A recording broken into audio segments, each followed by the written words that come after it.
मैं क्या कर रहा हूं? मैं इस पौधे को सींच रहा हूं। आप भी ये कार्य प्रतिदिन करते हो। जब इस पौधे को जल देंगे तभी ये फलवित होगा, इसमें से फूल निकलेंगे, इसकी सुंदरता बढ़ेगी। परंतु प्रतिदिन ये कार्य करने के पश्चात भी हम इससे एक महत्वपूर्ण सीख लेना भूल जाते हैं। हम कभी पौधों के पत्तों पर, उनकी डालियों पर, उनके फूलों और फलों पर जलधारा नहीं डालते, उन्हें धोते नहीं, परंतु फिर भी वो पनपते हैं। यदि जल जड़ में जाए, वही सफलता का मूल है।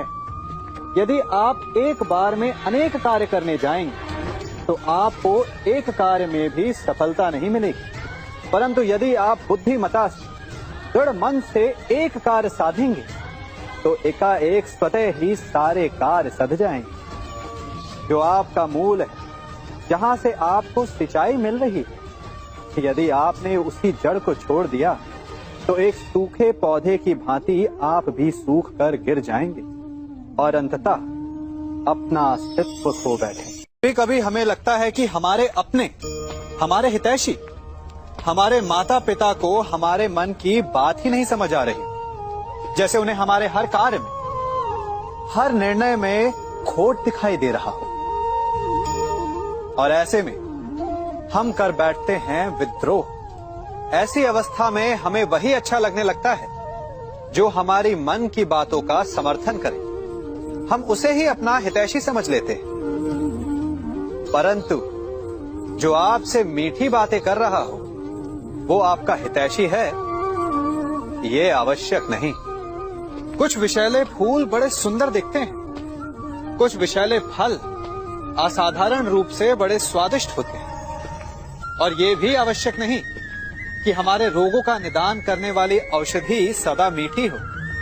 इसलिए विष और औषधि में अंतर को परखने का प्रयास करें। हो सकता है जो आपके हित की बात कर रहा हो वो आपको संकट के गर्त में ले जा रहा हो।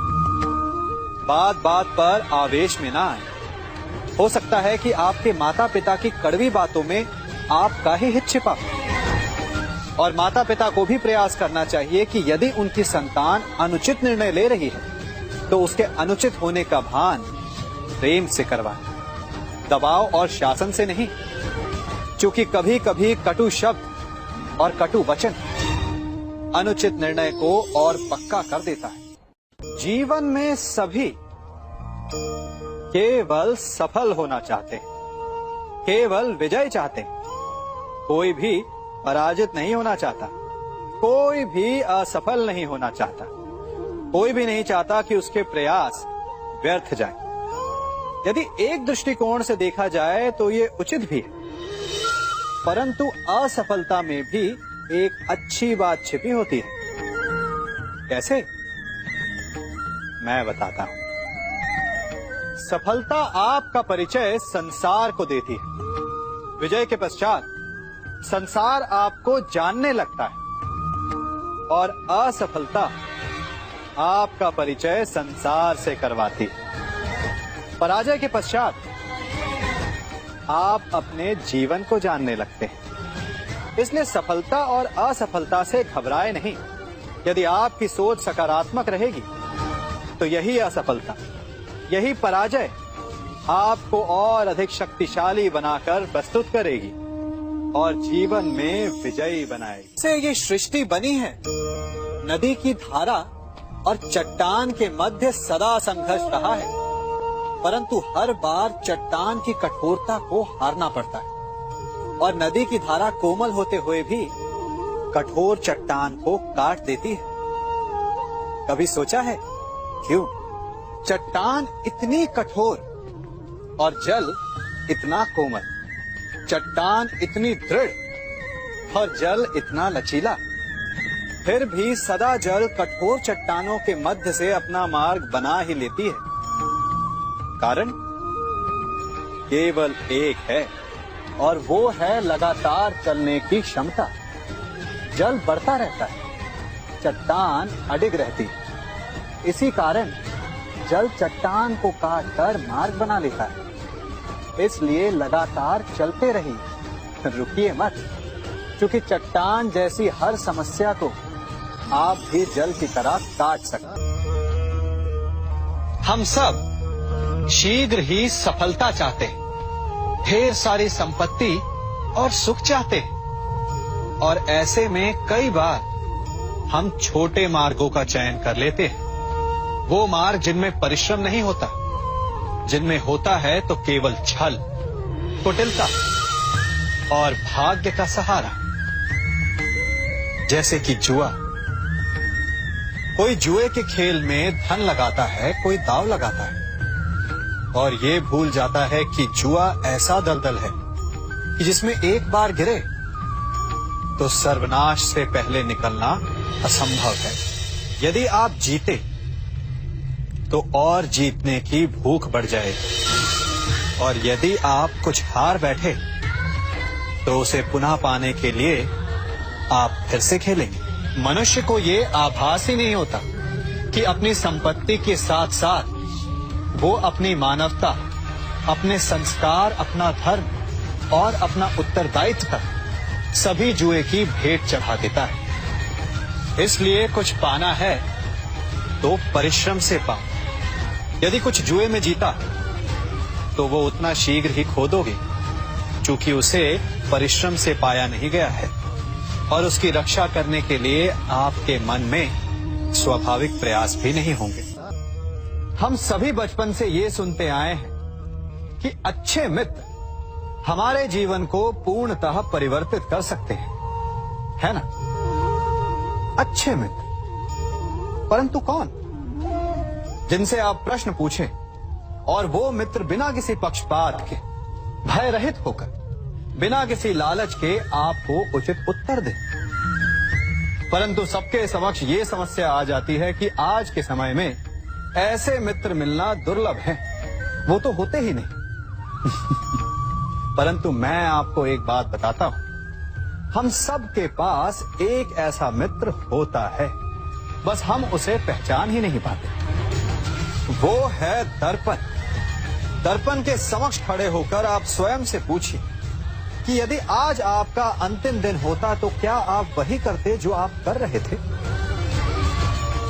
आपको उत्तर मिले या ना मिले, परंतु आपकी दिशा अवश्य बदलेगी। इसलिए आपसे अतिरिक्त आपका सबसे घनिष्ठ मित्र, सबसे अच्छा मित्र और कोई नहीं। मनुष्य भी बड़ा विचित्र प्राणी है। अपनों से नीचे के स्तर के लोगों को वो हे दृष्टि से देखता है, उनका उपहास उड़ाता है, उनसे बार बार कहता है कि तुम्हारा कुछ नहीं हो सकता, तुम भविष्य में कुछ नहीं कर पाओगे। जब मनुष्य के पास धन, संपत्ति, मान होता है तो वो दूसरों का आदर नहीं करता, परंतु वो एक बात भूल जाता है कि उससे भी अधिक शक्तिशाली कोई अस्तित्व में है, और वो है समय। काल। काल अपना चक्र कब बदलेगा ये कोई नहीं जानता। समय अपनी करवट कब लेगा ये कोई नहीं जानता। कोयला भी समय के साथ साथ हीरे में परिवर्तित हो जाता है। इसलिए जीवन में कभी भी किसी का भी उपहास नहीं उड़ाना चाहिए। कभी कभी आप सबके जीवन में एक ऐसी विचित्र समस्या अवश्य आती है कि शक्तिशाली के समक्ष मौन हो जाए।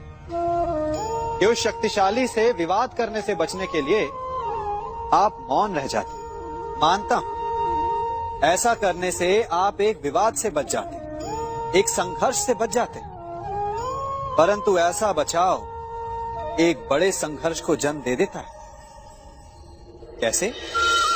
हमारा मौन रहना अनजाने में उसका समर्थन बन जाता है और वो स्वयं को अधिक शक्तिशाली अनुभव करता है, और यहां से हमारा दमन प्रारंभ हो जाता है। एक के बाद एक हम अन्याय में अनचाहे रूप से सम्मिलित होते चले जाते। तो इसका तोड़ क्या है? ये समझने के लिए ये जानना आवश्यक है कि ऐसी कौन सी बात है जो आपको विरोध करने से रोकती है।